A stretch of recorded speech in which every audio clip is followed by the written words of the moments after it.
Ameeta, so I'm going to go ahead and introduce the talk and then hand it over to Vladimir, who will introduce you and the topic. So welcome all to New Perspectives. I'm Radhe, the Executive Director of Sri Aurobindo Integral Life Center here in Fountain Inn, South Carolina. And I'm joined by my colleague, Dr. Vladimir Yatsenko, who is our moderator for today's webinar. We are also joined by H.P. Rama, founder of our university, and his family are here also listening in today to this webinar. New Perspectives is an integral yoga platform that's sponsored by Aro University and the Sri Aurobindo Integral Life Centers. It is the hope of these three kindred organizations to assist in building a bridge between the East and the West. Before opening our webinar today, let us come together in a few moments of silence.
So today's topic is Desire is the Helper, Desire is the Bar.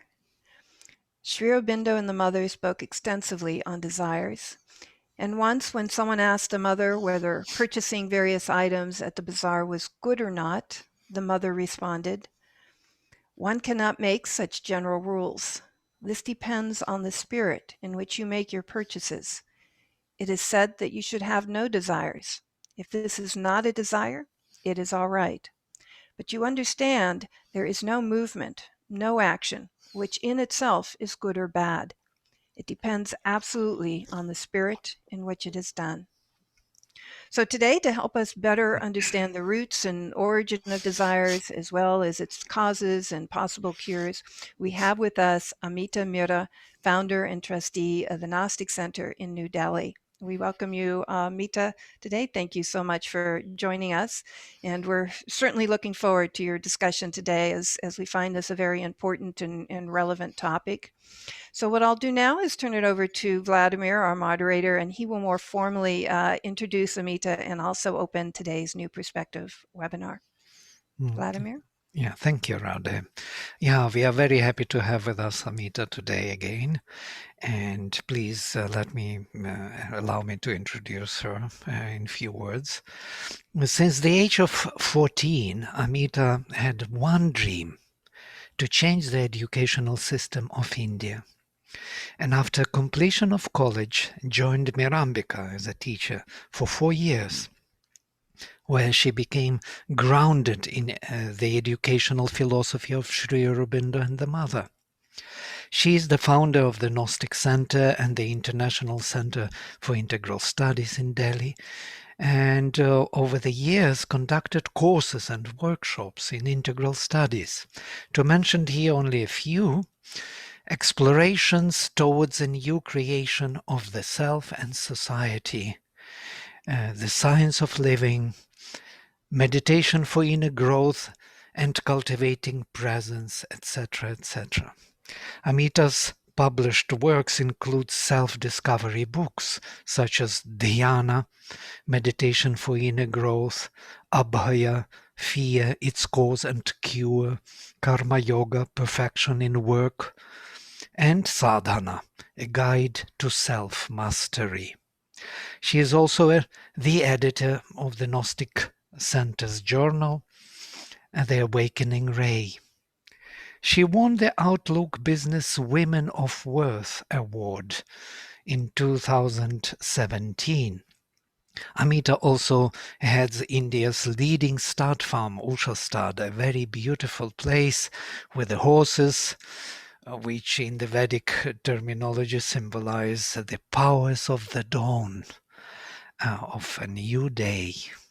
So Usha Stud became a symbol for manifestation of a new consciousness in life. With this brief introduction, I would request Ameeta to address the audience. Please, Ameeta.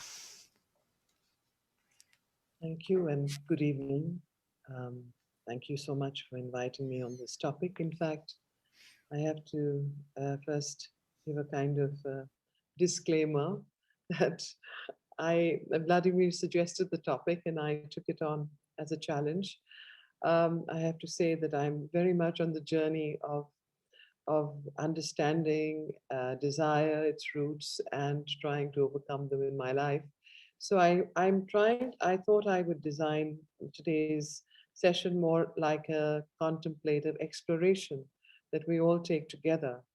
Hopefully we can come up with something very deep and profound in understanding what is desire, what are the roots of desire, how to eliminate desire, the importance of desire, the law of graduality, and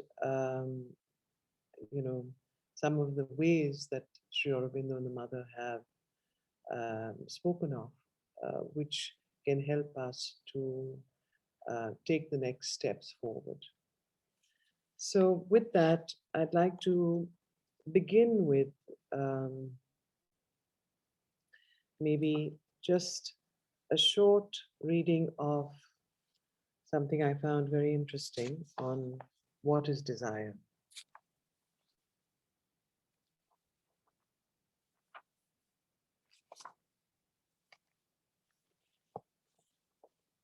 Desire is the most obscure and the most obscuring movement of the lower nature.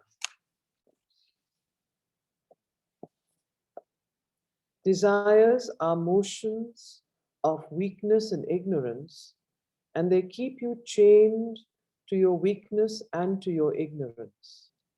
Men have the impression that their desires are born within. They feel as if they come out of themselves or arise within themselves, but it is a false impression. Desires are waves of the vast sea of the obscure lower nature, and they pass from one person to another. Men do not generate a desire in themselves, but are invaded by these waves. Whoever is open and without defense is caught in them and tossed about. Desire, by engrossing and possessing him, makes him incapable of any discrimination and gives him the impression that it is part of his nature to manifest it. In reality, it has nothing to do with his true nature. It is the same with all the lower impulses, jealousy or envy, hatred or violence. These too are movements that seize you, waves that overwhelm and invade. They deform, they do not belong to the true character or the true nature.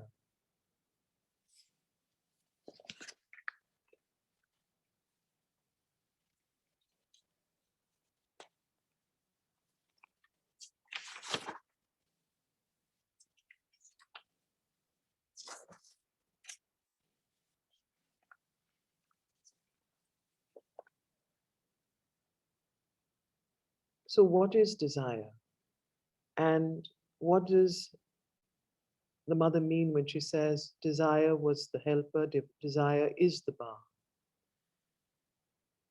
The origin of desire comes from the need to possess, the need or the craving for something that one feels one does not have.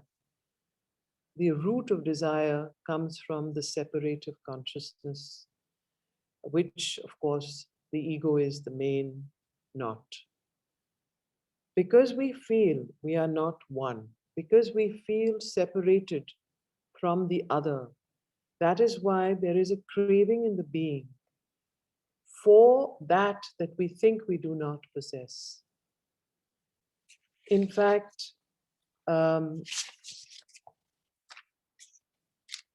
there is uh, in in desire itself, there is a wonderful thing that I read, which really spoke to me about how important it is that we rise from a lower desire to a higher desire. We begin our lives, both as individuals and in the collectivity, by the growth of our outer being, the physical consciousness, and then the vital consciousness, and then, of course, the mental. And if you see, when we look back on our lives, we see that we begin first by a certain desire for food, for nourishment, a desire to grow in terms of our body, grow in terms of our life experience, possessions, leading a good life, and having all that. But as we continue, those very things, those very trappings that we have got for ourselves, because they are the way of growth for the consciousness, become a fetter to us. And that is the time that when we are ready to give up those desires. So the law of graduality is something that works in desires. The mother was very practical in her guidance and in her approach. Um, she did not, in the ashram, ever sort of repress or try and push anything down anyone's throat. There was always this incredible freedom to explore, to grow, to develop in every way. But when she found, and there will be a time that each of us has to find our own way and our own timing for it, when we find that these desires that helped us to grow at one point in our life now are becoming fetters in our growth forward, that is when we are ready and internally ready to give up those desires. And the mother always said that it is listen to your inner voice, listen to your psychic being. The psychic will guide you, the inner being will guide you. You will feel somewhat, what should I say,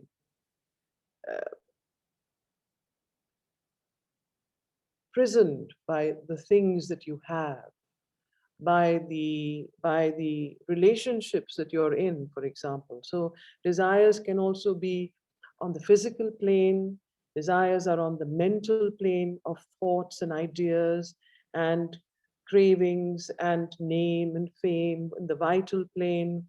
Desires are on the emotional plane of relationships that we need to let go of. So desires are the three lower parts of the being: the body, the vital, that is the emotional and the sense and sensational part, and the mind. These are the three lower parts of our being.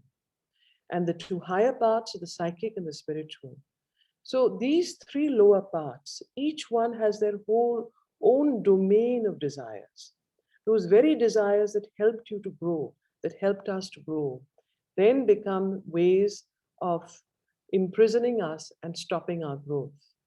So if one has that need, like someone asked her that, shall I give up, drinking, or shall I give up smoking, or shall I give up eating meat? Just so mother, you would say, if you so if you find that it is no longer useful, give it up. If there is no need for it. So, she was always very gradual in her whole approach.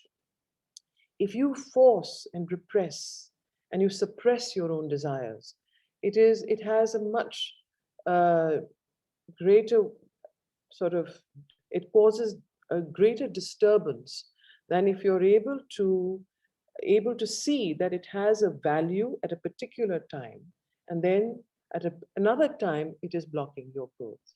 In fact, I read something that I want to read out. It was quite astonishing and wonderful, where, yes.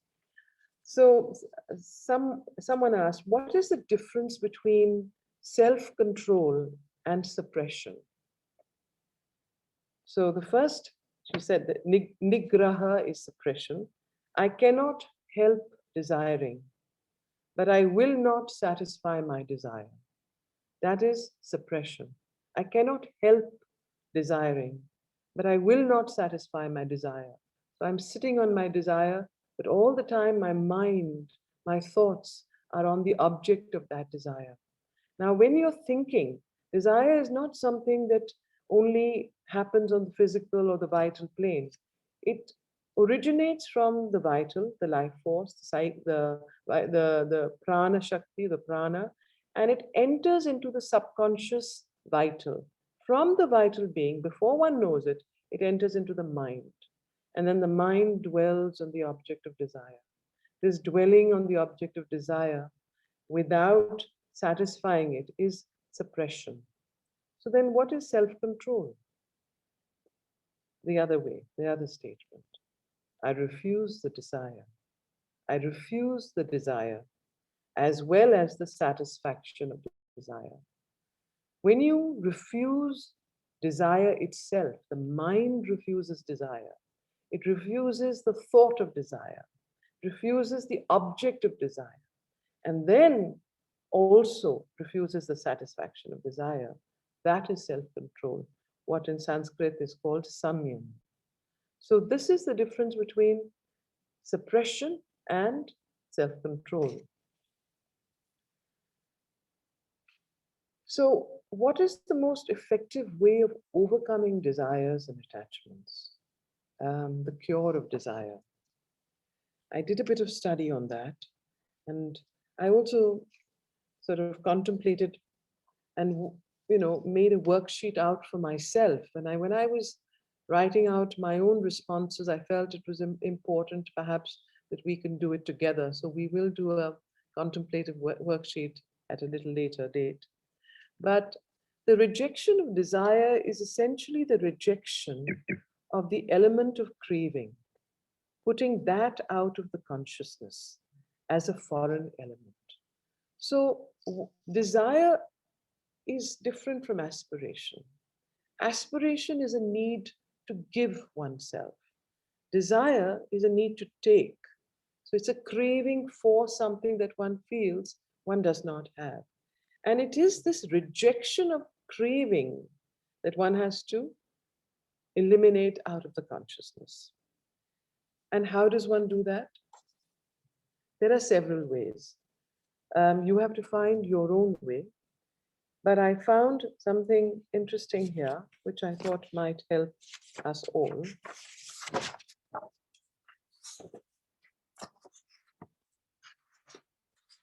How does one eliminate desire? First, develop an attentive observation and become aware that desires and the satisfaction of desires give only a vague, uncertain pleasure, mixed, fugitive, and altogether unsatisfactory. One must reject desires without trying to satisfy them. So there are two schools of thought. One says that, well, if you keep satisfying your desires, then after some time you will get tired of them.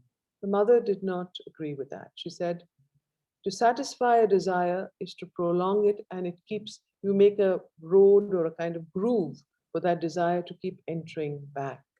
If you want to to eliminate a particular desire, the only way to do it is to reject that desire first from the mind, from the vital, from the physical, by not going to do what that particular thing is. So, for example, if you have the desire every week to go shopping and you have to buy something, or you have the desire for a particular kind of food, by consuming it or by giving into it, you will not be able to reject or to eliminate that desire. You have to completely stop first the physical movement towards it and then work on the vital and the mental movement of dwelling on it. So,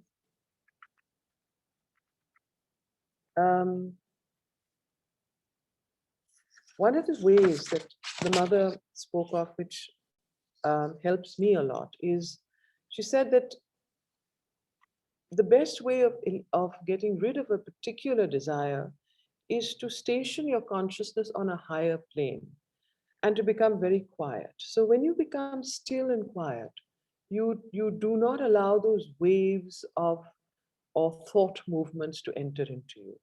And the moment you take a poise on a higher station of consciousness, which is either the inner being or the psychic or in the higher mind, the lower consciousness then begins to loosen its hold on yourself. So she always said the psychic and the psychic consciousness is a very, very important tool to be able to overcome one's desire. Now,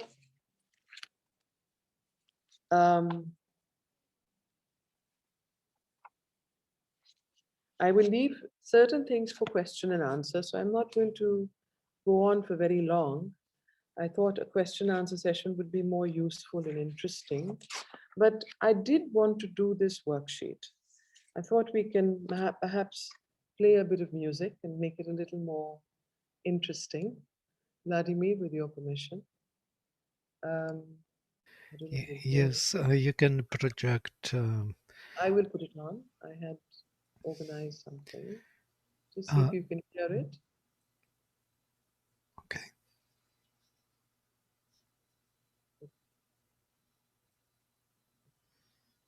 Or if you have something, you could put it on too. I'll start.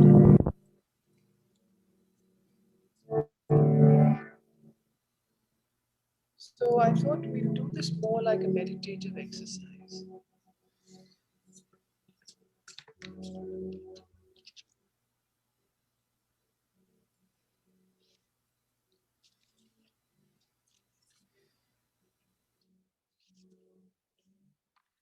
Because when one works on oneself, then one can understand deeper what the mother is talking about. Ameeta, First contemplative question. Ameeta, can you hear me? Yes, It's yes, for the Zoom, it's difficult to get both music and your voice. Oh, okay. So So then either, I'll switch it off. yeah, better music off, then we could hear you properly.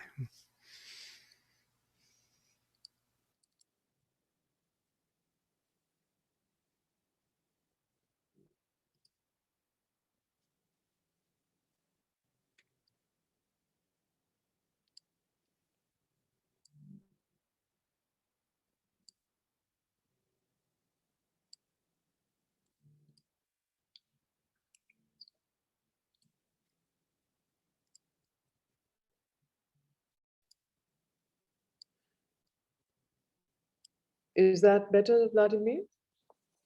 Yes, it's Hello? much better, much better. So think of one instance when you tried to give up a strong desire. What was your experience? Think of one strong desire that you feel now and that you tried to give up that desire. What was your experience? The process you went through and the result. If you have a paper or pen, or if you'd like to just contemplate on it, we can do that. If you'd like to write it down, we can do that. This is absolutely for yourself. It need not be shared. And nobody is going to ask you, so please do it as honestly and as sincerely as you can. Think of one instance when you tried to give up a strong desire. What was your experience?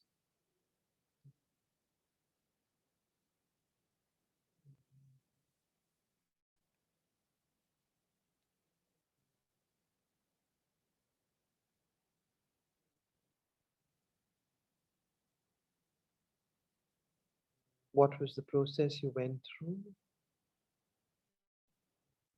And what was the result?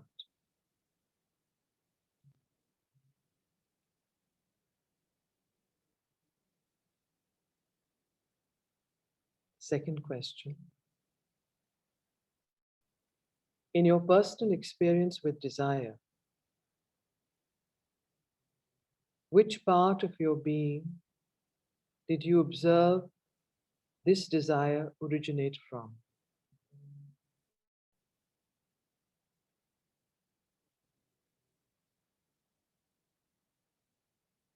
Was it the mental being, the vital being? Was it a combination?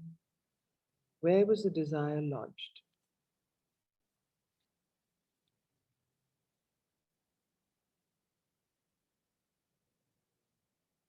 And the third question, what kinds of desires do you find most difficult to give up?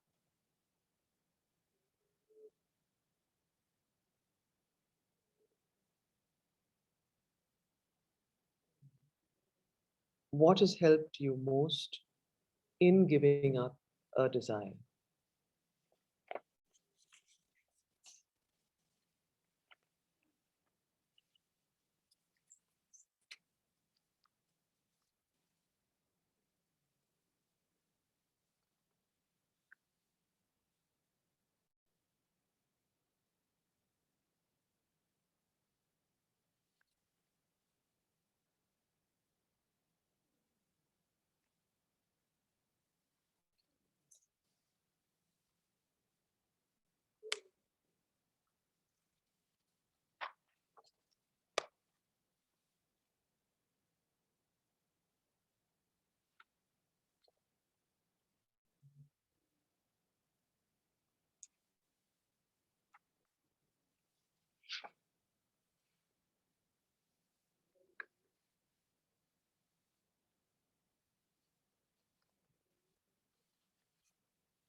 Before I end, I thought I'd like to just read this. I found it extremely deep and profound. And then we can take up questions, and comments, and reflections. In the conscious mind, that which was still only a vital hunger in subconscious life transforms itself into higher forms. In the conscious mind, that which was still only a vital hunger in subconscious life transforms itself into higher forms. Hunger in the vital parts become craving of desire in the mentalized life, straining of will in the intellectual or thinking life. So it is desire is not just something that drives the physical and the vital. Desire is as much the straining of will in the intellectual or thinking life. There is also a deep desire and straining, and that's why people have nervous breakdowns when desire catches hold of the mind and the thinking life. So hunger in the vital parts becomes craving of desire in the mentalized life, straining of will in the intellectual or thinking life. This movement of desire must and ought to continue until the individual has grown sufficiently so that he can now at last become master of himself, and by increasing union with the infinite possessor of this universe. Desire is the lever by which the divine life principle effects its end of self-affirmation in the universe, and the attempt to extinguish it in the interests of inertia is a denial of the divine life principle, a will not to be, which is necessarily ignorance. For one cannot cease to be individually except by being infinitely. So here, the wonderful statement, desire was the helper, is being explained, that you cannot get rid of desire as a principle unless you have grown to that stature and have developed fully as an individual. Then only can desire be extinguished.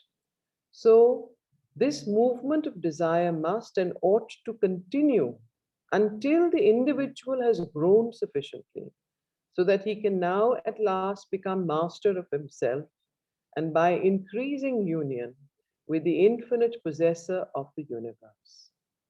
Desire is the lever by which the divine life principle effects its end of self-affirmation in the universe, and the attempt to extinguish it in the interest of inertia is a denial of the divine life principle, a will not to be, which is necessarily ignorance. For one cannot cease to be individually except by being infinitely. Desire too can only cease rightly by becoming the desire of the infinite and satisfying itself with a supernal fulfillment and an infinite satisfaction in the all-possessing bliss of the infinite.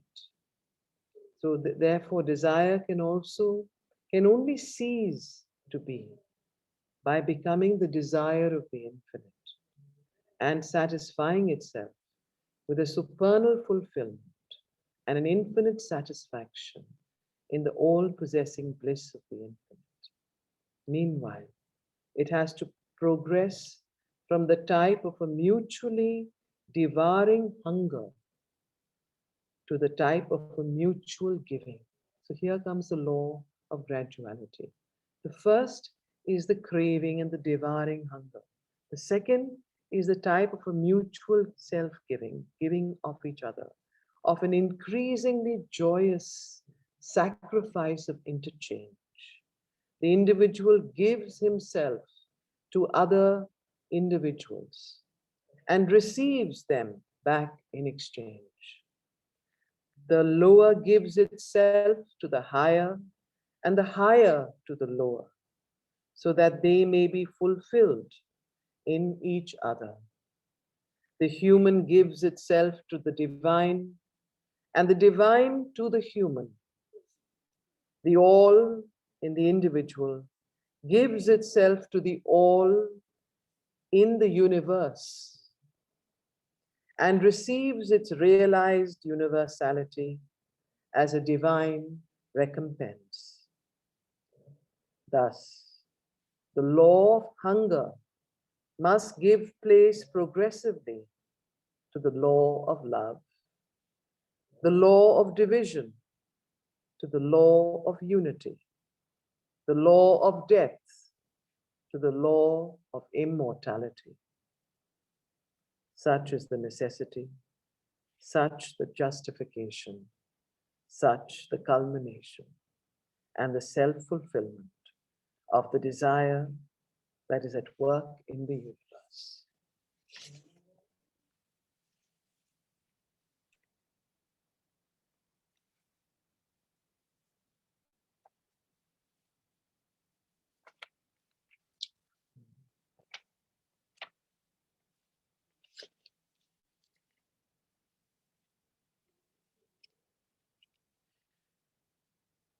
So the desire has to give way to delight. Possession has to give way to self-possession and divine possession. And delight is the cure of desire. But that delight that resides in the divine, that gives of itself, does not crave and hunger, but surrenders and gives.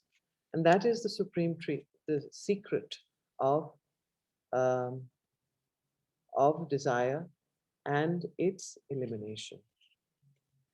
I wanted to end with a lovely poem that I found. Let me find it. It's actually a story in a poetic form by a Tamil writer, Thuram. A Tamil poem by Thuram, translated by Professor K. Swaminathan. The man was rich, but not content. Morning, noon, and night he went to the wish-yielding tree and prayed, O Kalpaka, I seek your aid. All I want is a pot of gold. His prayer was granted sevenfold, for as a gift to him was given glistening golden pitchers 7. 7 silver pitchers were now with him, each with gold coins filled to the brim. But the tree, unkind, took into its mind to add an 8th, a half full pot. To fill this quick was his only thought. The man to 7 full vessels he clean forgot. The demon desire now made him mad. To mother, wife, children, goodbye he bade. He rose before cock crow, past midnight he worked. Eating, drinking, and sleep he shirked. He wrecked his health, his conscience sold, and tried all tricks to gather gold. Eager and anxious, he shamelessly took each coin he could clutch by hook or by crook. Harder and harder he tried, but died before he could quite fill the pot. Greed is endless, but life is not. Nothing is wrong with a half-filled purse. It is the void in the heart that is the curse.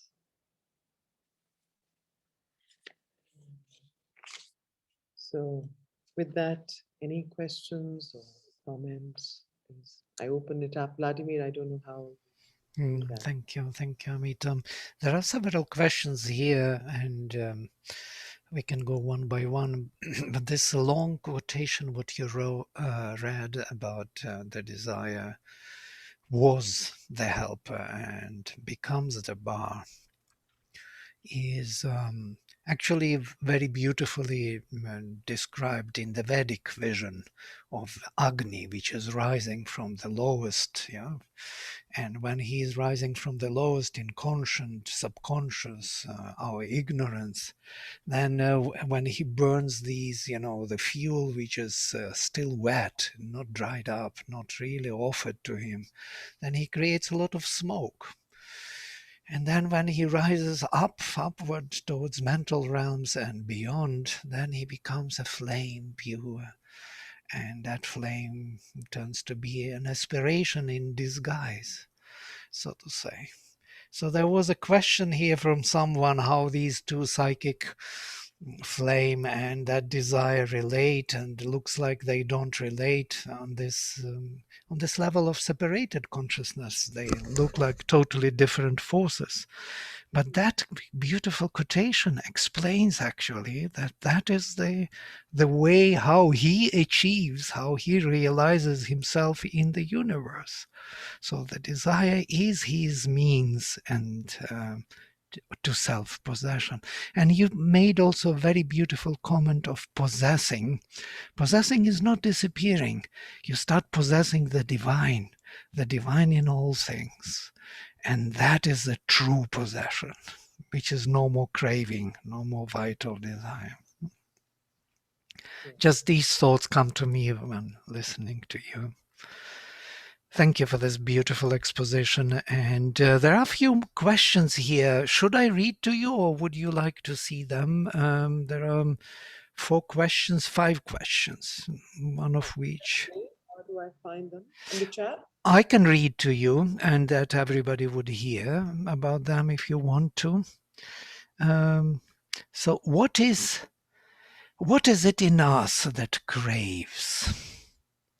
And what is it that we truly desire? It's like from the Lucifer from Netflix. Right. So what is it in us that craves? I think what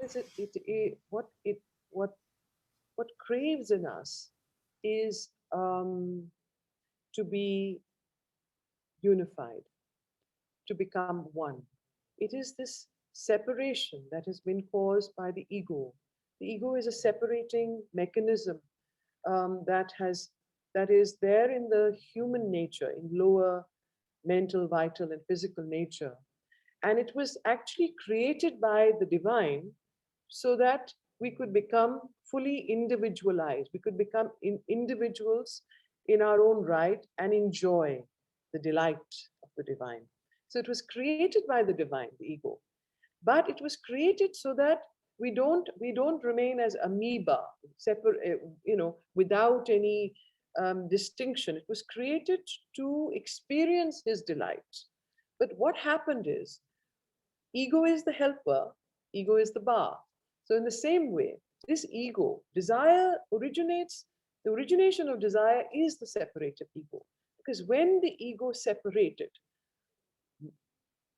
from the divine to experience the divine, unless that whole movement is completed of from separation to unification to oneness with the divine, this element of craving and desire will always be there.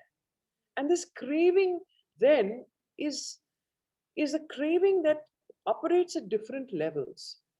On the physical level, the craving is a hunger for food, for housing, for what should I say, for self-preservation. The craving at the vital level is the emotional craving for love, for relationships, which always ends up in attachment and so on and so forth. And at the mental level is the craving to know, for knowledge, for information, and so on. So this is the element of craving. When it is in the lower nature, it has the lower forms.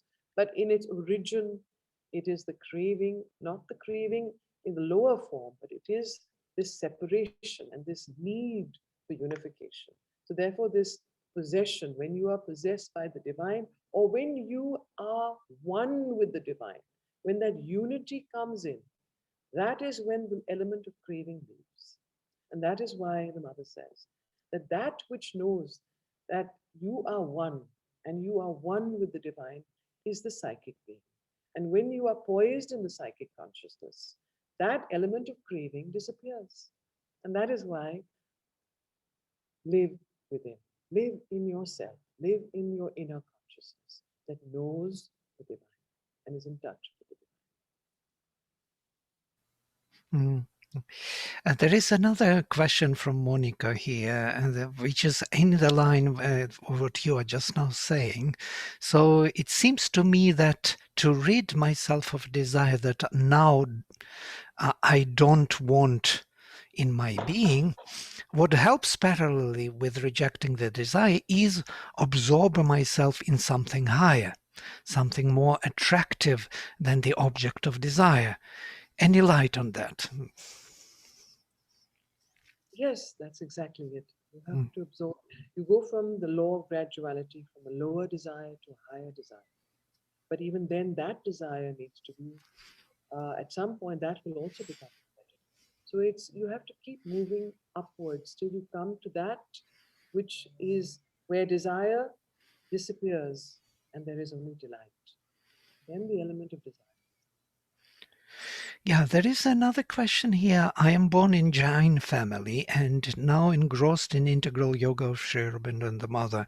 I have found intermittent fast helps a lot to lighten the mind and body. Fasting, I guess.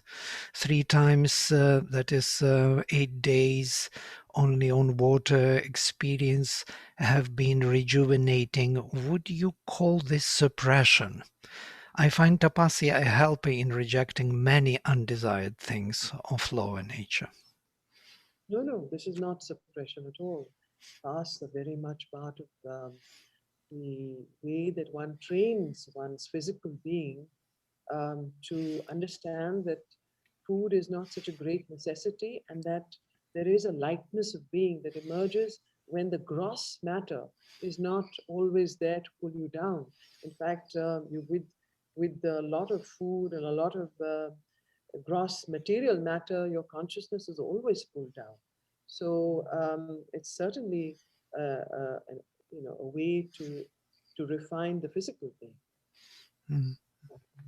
There is another question here.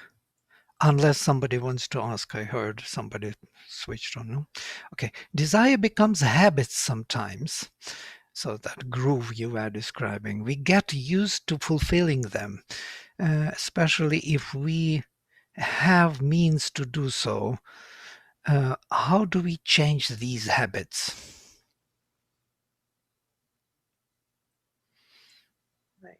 So um, the mother suggests, well, first, not to give in to the habit. She said the first thing is to do what I read out in the beginning, that I um, I refuse the desire and I refuse to give in to it. So, in the sense of first um, not indulging in that habit is the first step. Now, you might say that it's very difficult because it's become a habit. So I keep wanting to indulge in it. So, for example, if I want to give up drinking too much coffee in the morning, and I've got into the habit of drinking a lot of coffee, so how do I give it up? The first thing is to put it into your mind why you want to give up. Observe yourself. Why do you want to give it up? Is it because it is interfering with some higher growth, progress in your being? Is it interfering in your physical consciousness, your vital consciousness, your mental consciousness? Understand it, observe yourself. The more you begin to contemplate and observe, the better understanding you have of why. Then it is easier to stop the habit. Once you understand why you're doing it, then you will say, okay, I do not wish to do it.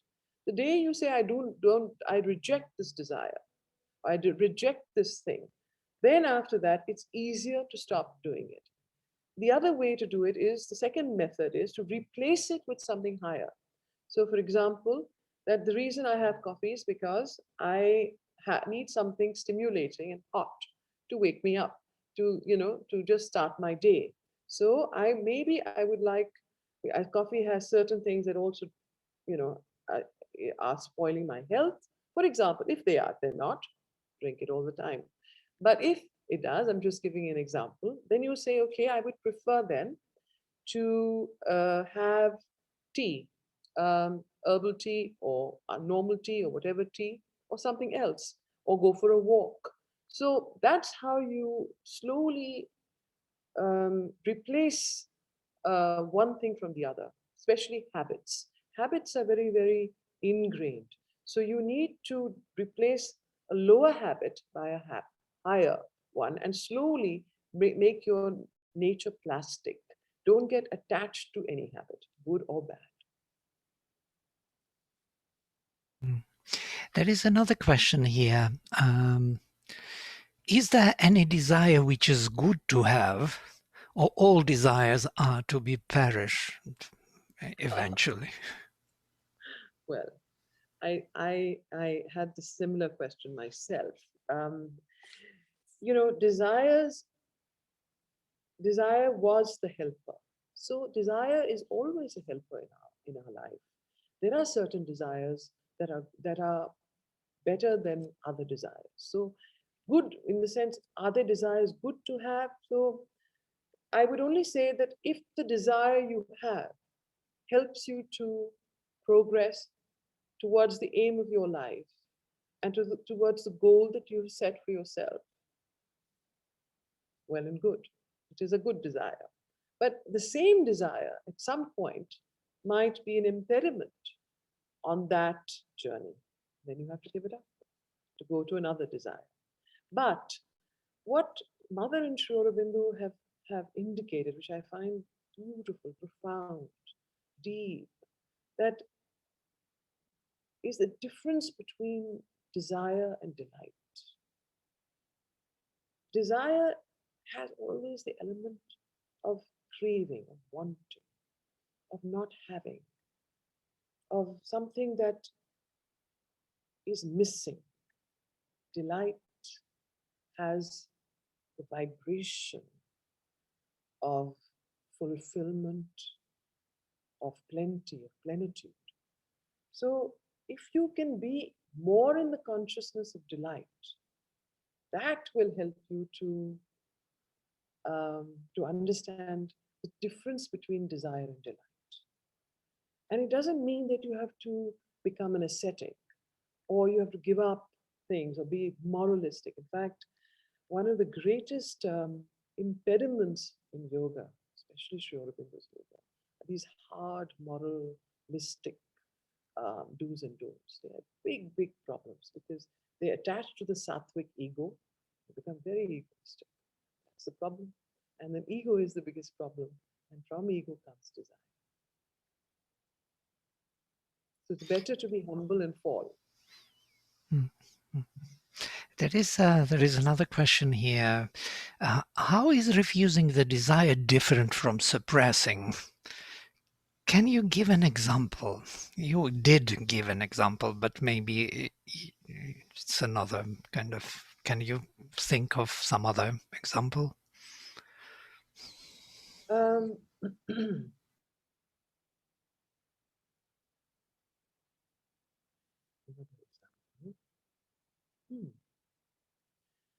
Well, how is giving up a desire different from suppressing? I gave the example, and I want to give an example.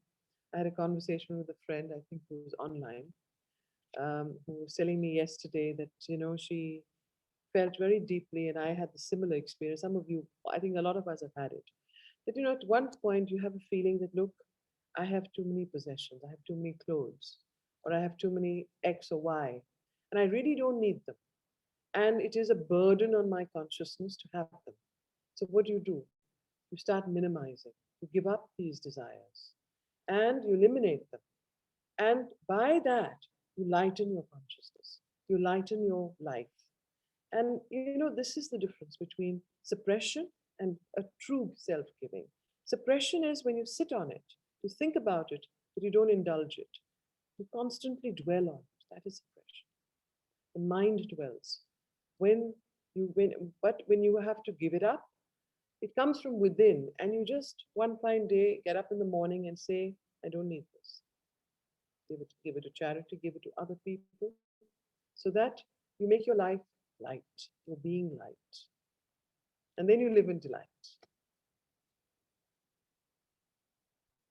Vladimir? So he may have just lost a little bit connection here, Ameeta, but let me just go ahead and ask a few more questions that we have here. Maurice is asking, sometimes when surrender is there, one can feel anxious also for losing his ego. How to overcome this fear? Yes. This fear of losing the ego um, comes at a particular stage. There's a particular time when there is this fear. It's because of a confusion between what is the ego, what is egoism, and what is, you feel you're so identified with the ego as yourself that you feel that you lose yourself if you surrender. It's almost like you'll disappear. Now, if that fear is there in you, I would recommend, and because at a particular time, I remember when I first started reading Sri Aurobindo and the Mother, and in Mirambika, many years ago, I also had that fear that at one point that I may just disappear and dissolve. So if that fear is there, I would suggest you go slower. Don't be in a hurry. Surrender yourself, read more, practice more, and take your time. Surrender your egoisms first, and then you can come to your ego a little later. Yeah, I'm back. So there are more questions here. How can we distinguish desire from good ambitions? Good ambitions.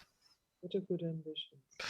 Well, some good ambitions. So, to become good person, to become good citizen, to be a good parent, to be a good, I don't know, friend.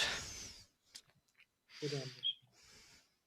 How do you distinguish desire from good ambitions? Mm-hmm. Hmm. Well, if there isn't this element of craving and of wanting and of seizing and of devouring and hunger, if the element of hunger is missing, then it's okay. It's not a desire. It may be a good ambition though. Mm-hmm. There is also an interesting question. Oh I yeah, go think ahead. just one other thing. Hmm. Maybe there is sometimes a confusion between aspiration and desire. The aspiration to become a better human being, an aspiration for a better, to live, to be a good parent, for example.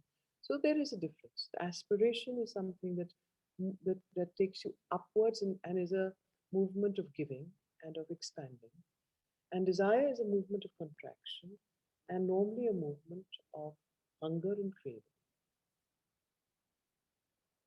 Vladimir? Yes. Yeah. There's another question from Nishat, but I have the desire for Ananda of Krishna and for Ahaituki Bhakti from my vital. Is that good to encourage my vital to indulge in it? So desire was the helper, desire is the balm. So I think it is obviously when you have this very strong desire for this, you have to first see, is it a desire or is it an aspiration?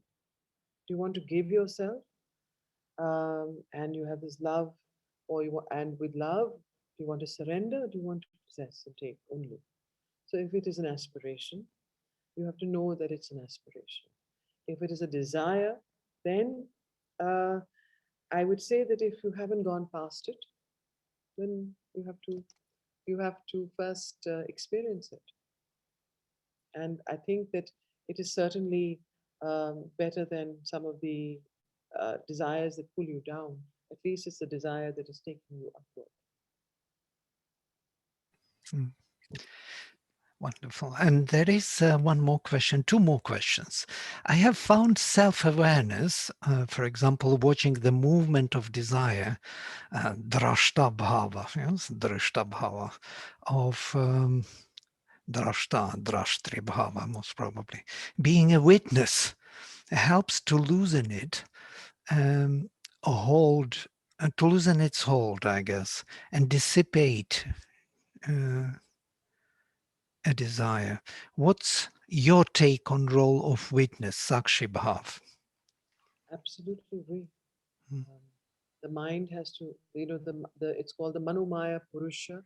mm, It is the witness, the mental witness that detaches itself and observes and sees the flow of desire, the cravings that come into the consciousness that you think are yours, but actually come from the vital subconscious, enter into you, invade you, then come into your vital being, and then come into your mind as persistent craving and persistent hungers.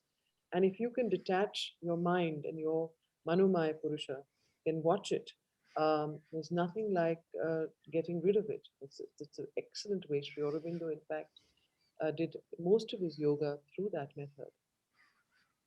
Mm, mm. There is the last question, which is profound, from Savitri.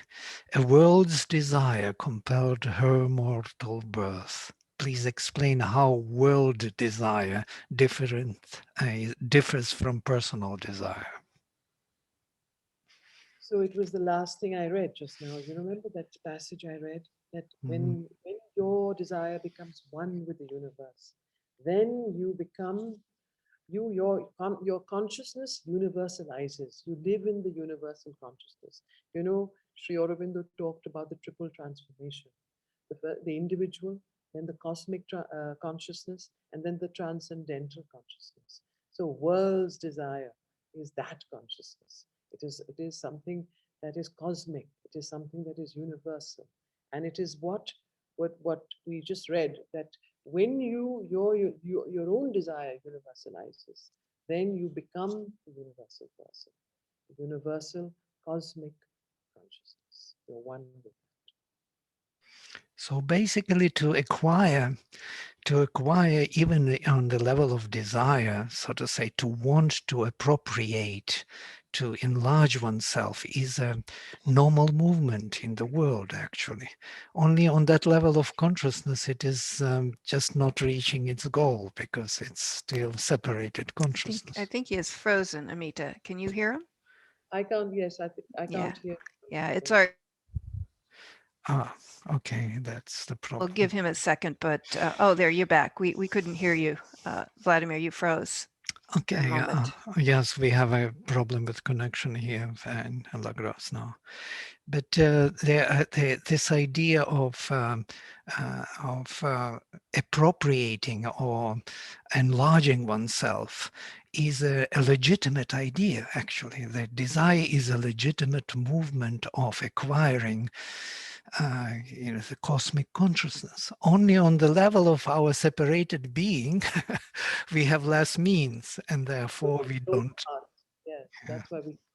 So it's the lower parts, the three: mental, vital, physical, that we are not able to do that. But the moment we rise, we can.